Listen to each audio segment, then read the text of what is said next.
فلا هادي له، وأشهد أن لا إله إلا الله وحده لا شريك له، وأشهد أن محمدا عبده ورسوله أرسله الله تعالى بالحق بشيرا ونذيرا وداعيا إلى الله بإذنه وسراجا منيرا.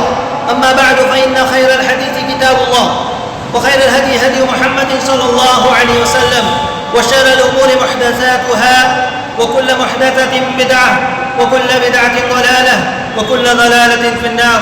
قال الله تبارك وتعالى في القرآن المجيد والفرقان الحميد: فأعوذ بالله السميع العليم وبوجهه الكريم وبسلطانه القديم من الشيطان الرجيم.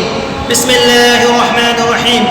قاف والقرآن المجيد بل عجبوا أن جاءهم منذر منهم فقال الكافرون هذا شيء عجيب أئذا متنا وكنا ترابا ذلك رجع بعيد قد علمنا ما تنقص الأرض منهم وعندنا كتاب حفيظ.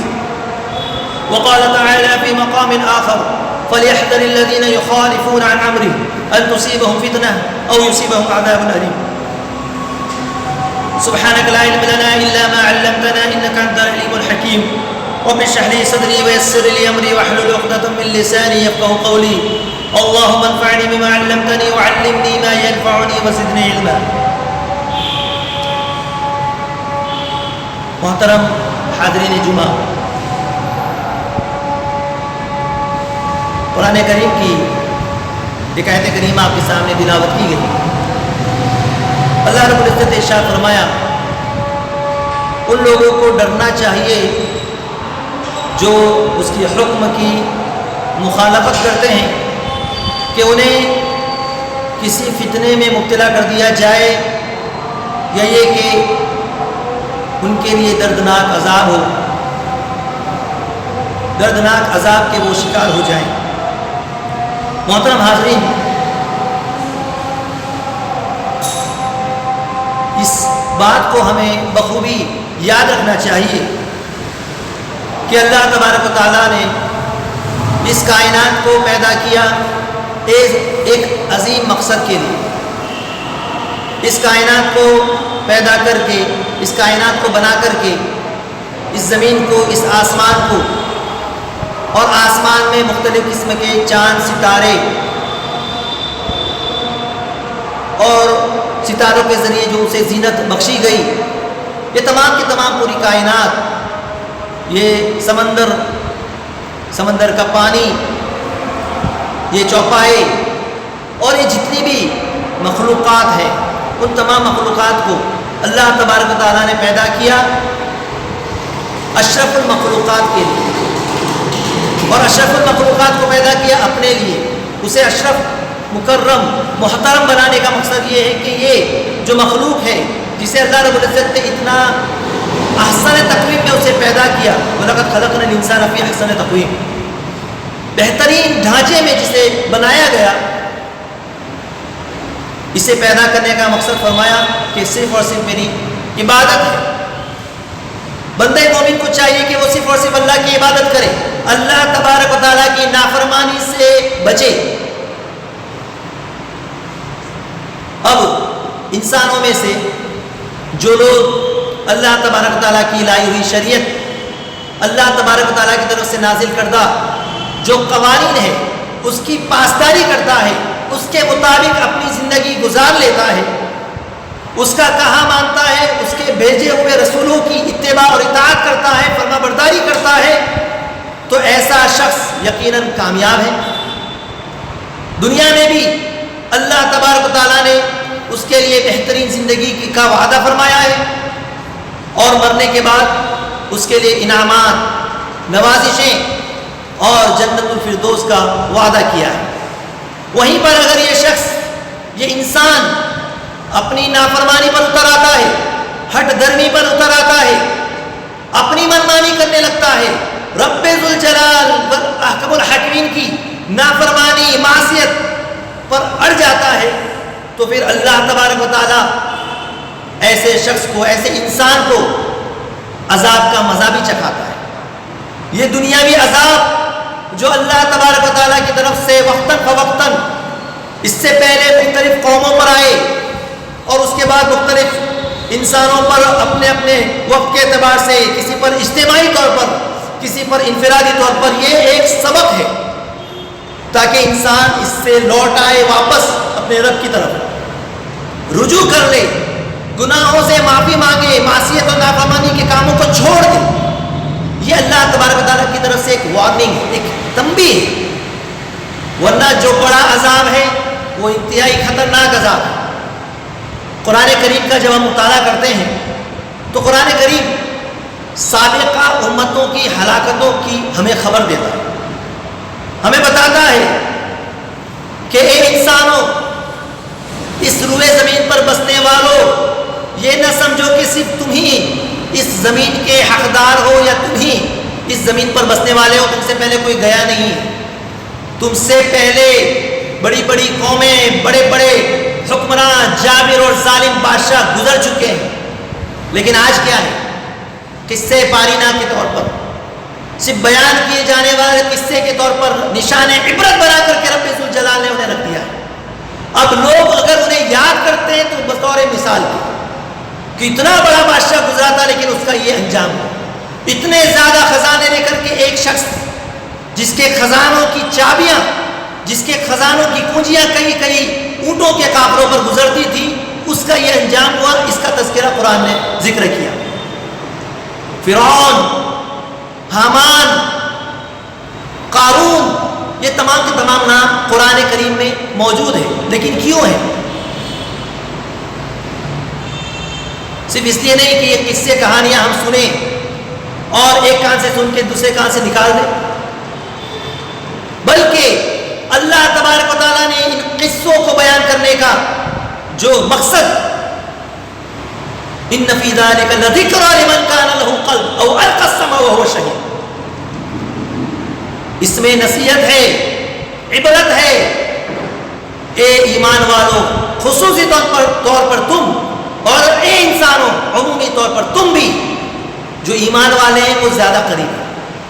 لیکن افسوس کی بات ہے کہ آج مسلمان بھی برائے نام مسلمان رہ گئے ہیں۔ قرآن کریم کے پڑھنے کی توفیق آج ہمیں بھی نہیں ہو رہی ہے، مسلمانوں کو بھی نہیں ہو رہی ہے۔ رمضان کا مہینہ آیا اور گزر گیا، ہم نے قرآن کریم کی تلاوت کی، لیکن کیا اسے سمجھنے کی کوشش کی؟ کیا پیغام اللہ تبارک و تعالیٰ نے اس میں ہمارے لیے دیا ہے؟ یہ جو امتیں اس مختصر وقت میں تفصیلی طور پر بات کرنے کا یہاں پر وقت نہیں ہے، موقع نہیں ہے، لیکن انشاءاللہ آئندہ دروس میں ہو یا اسی طریقے سے آن لائن آپ کے سامنے مختلف اقوام کی تباہ شدہ جو کہانیاں، تباہ شدہ قوم کے جو قصے ہیں، ایک ایک کر کے آپ کے سامنے انشاءاللہ تفصیلی طور پر رکھے جائیں گے۔ خطبہ جمعہ میں یہاں پر بتانے کا مقصد یہ کہ آج جن حالات میں ہم زندگی گزار رہے ہیں، جو ماحول ہے، دیکھتے دیکھتے 2020 آیا اور ابھی جون کا مہینہ آ گیا، چھٹا مہینہ شروع ہو گیا۔ آج جون کی 5 تاریخ ہے، یہ 5 مہینے اور یہ 5 دن، ذرا غور کریں کہ کس طرح ہمارے گزرے ہیں۔ گھروں میں بند،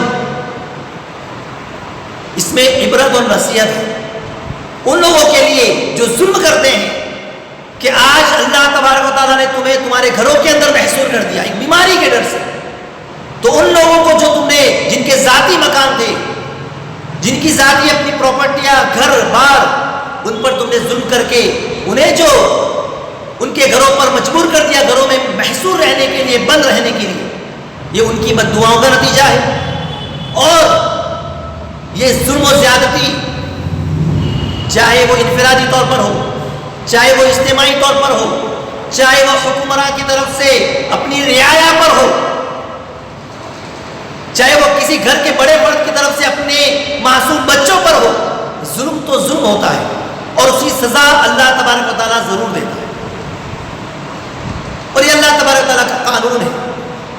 یہ سنت رہی ہے کہ بڑے بڑے جابر اور ظالم حکمراں کو اللہ تبارک و تعالیٰ انتہائی حقیر مخلوق کے ذریعے سے انہیں سزا دیتا ہے۔ نمرود کی مثال ہمارے سامنے ہے، اس کی موت کیسے ہوئی؟ ایک مچھر کے ذریعے سے اللہ تبارک و تعالیٰ نے اس سے انتقام لیا۔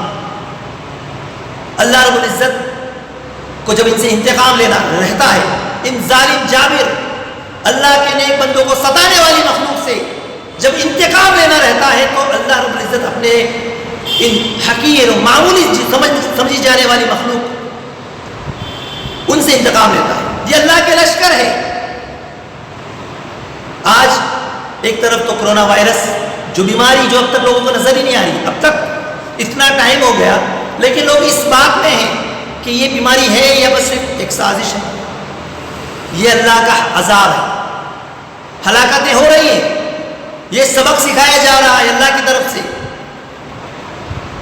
وہ لوگ جو ظلم و زیادتی کر رہے ہیں سدھر جائیں، پلٹ جائیں، اپنی اصلاح کر لیں. دوسری طرف ہم دیکھ رہے ہیں کہ ٹڈیوں کا عذاب ہے جو آ رہی ہے اور فصلوں کو تباہ کر کے رکھ دے رہی ہے. جھنڈ میں آ رہی ہے، ہزاروں کی تعداد میں آ رہی ہے، لاکھوں کی تعداد میں آ رہی ہے.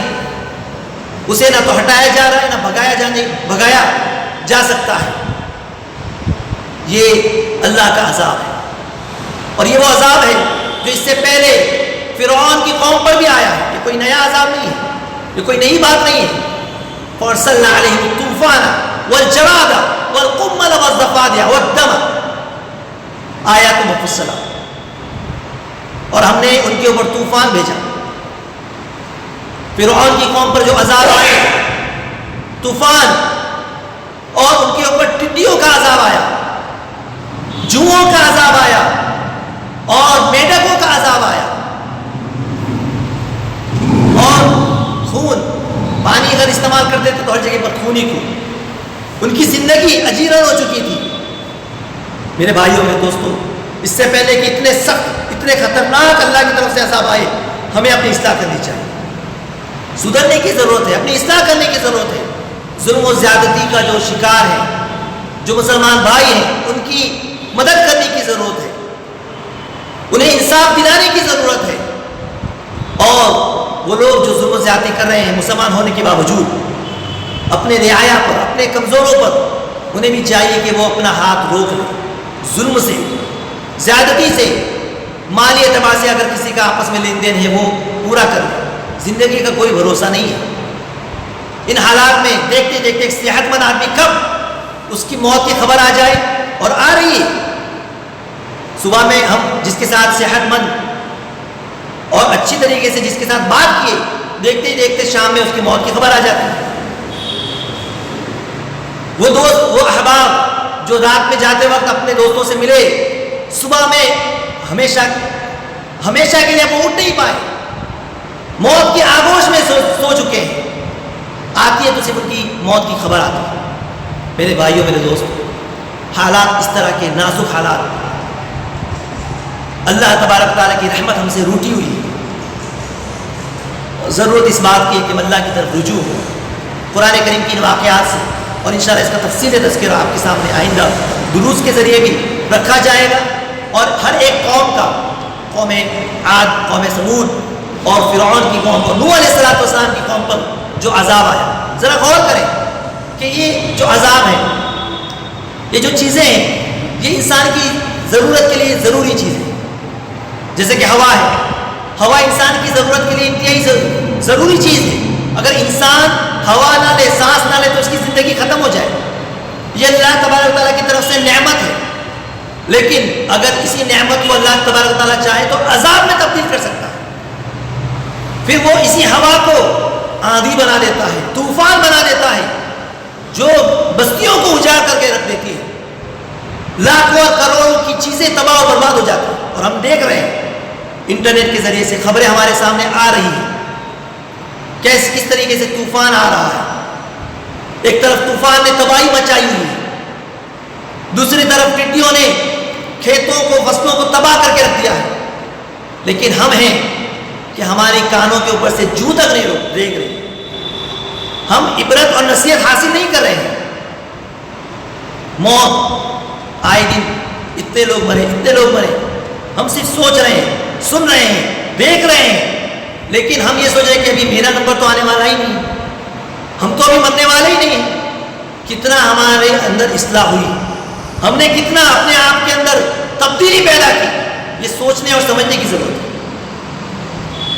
کیا وہ معصیت اور گناہ اور نافرمانی جو اللہ تبارک تعالیٰ کی ہم کر رہے تھے، کیا اس پر روک لگی ہے؟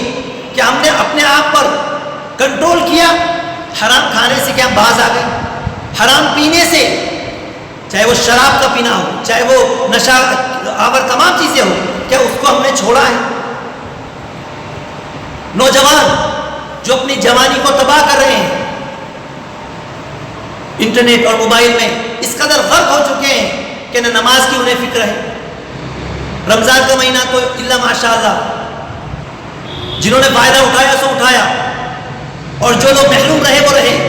لیکن میرے بھائیوں، وہ نوجوان جو اپنے وقت کو برباد کر رہے ہیں، چاہیے تو یہ تھا کہ اللہ کے دین کے لیے وہ نکل پڑتے، تبلیغ کرتے، لوگوں کو جو گمراہ ہے، جو گناہوں کی طرف جا رہے انہیں اپنی طرف لاتے۔ کتنے نوجوان جنہوں نے دعوت و تبلیغ کا فریضہ انجام دیا، اس فریضے کے لیے وہ مدد کر رہے ہیں، یا یہ کہ کچھ ٹیم بنا کر کے، جماعت بنا کر کے وہ لوگ اللہ کے دین کے لیے بلا رہے ہیں، اصلاح کا کام کر رہے ہیں۔ اللہ کے عذاب کے نازل ہونے کے اسباب میں سے ایک سبب یہ بھی ہے کہ جب امر بالمعروف و نہی عن المنکر کو چھوڑ دیا جائے، لوگوں کو بھلائی کی طرف بلانا، برائی سے روکنا چھوڑ دیا جائے، تو اللہ کا عذاب نازل ہوتا ہے۔ آج عذاب کے جہاں بہت سارے اسباب ہیں، ایک سبب یہ بھی ہے کہ ہم عام سے اختلافات کے شکار ہو چکے ہیں، اور دعوت و تبلیغ کا جو کام ہونا چاہیے تھا وہ رکا ہوا ہے، اور جس کی وجہ سے رک جائے یقیناً وہ بہت ہی بڑا ذمہ دار ہے، بہت ہی بڑا گنہگار ہے۔ اسے اپنا جائزہ لینا چاہیے کہ بجائے اس کے کہ وہ دعوت کے کام میں لوگوں کا تعاون کرے، ساتھ دے اور مل کر کے کام کرے، کہیں وہ رکاوٹ کا سبب تو نہیں بن رہا ہے۔ اگر وہ سبب بن رہا ہے تو یقیناً وہ اس کے بارے میں پوچھا جائے گا، کیونکہ وہ آڑے آ رہا ہے دعوت کے کام، تبلیغ کے کام۔ تو میرے بھائیوں، میرے دوستوں، ایک طرف دعوت و تبلیغ کا فریضہ یہ رکا ہوا، یہ جو کہ اللہ کے عذاب کو دعوت دینے کے برابر ہے۔ وہ واقعہ حدیث کی روشنی میں یاد کریں، نبی کریم صلی اللہ علیہ وسلم نے مثال دے کر کے سمجھایا کہ کشتی ہے جو سمندر میں ہے، اوپر والے اوپر کے فلور میں ہے، نیچے والے نیچے کے اس میں ہے، ان کو پانی کی ضرورت ہوتی ہے تو وہ اوپر والوں سے لے لیتے ہیں، اوپر والوں کے پاس سے پانی پینے کا، استعمال کا پانی لے لیتے ہیں۔ اب نیچے والے یہ سوچ رہے ہیں کہ ہمیں اوپر جا کر کے پانی لانا، پھر واپس نیچے آنا، ان کو بھی تکلیف ہے، ہم کو بھی تکلیف ہے، پانی سے زیادہ قریب تو ہم لوگ ہیں، کیوں نہ ہم کشتی کے اندر سوراخ کریں اور وہیں سے پانی لے لیں، کیونکہ پانی سے زیادہ قریب تو ہم لوگ ہیں۔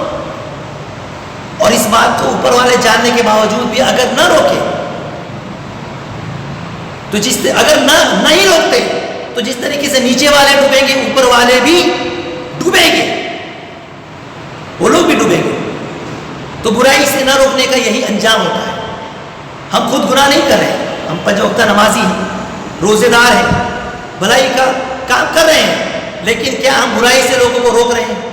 اگر نہیں روک رہے ہیں تو یقیناً جب عذاب آئے گا تو سب کو اس میں لے لے گا، سب کو اپنی لپیٹ میں لے لے گا، کیا اچھے کیا برے، سب کے سب تباہ ہو جائیں گے، برباد ہو جائیں گے۔ اس لیے ہمیں اپنا فریضہ بخوبی سمجھنا ہوگا اگر ہم اللہ کے عذاب سے بچنا چاہتے ہیں، اس وبا اور اس بلا کو ٹالنا چاہتے ہیں۔ اس کو اللہ کے عذاب کو کوئی ٹال نہیں سکتا، کوئی روک نہیں سکتا، الا کہ اللہ خود چاہے۔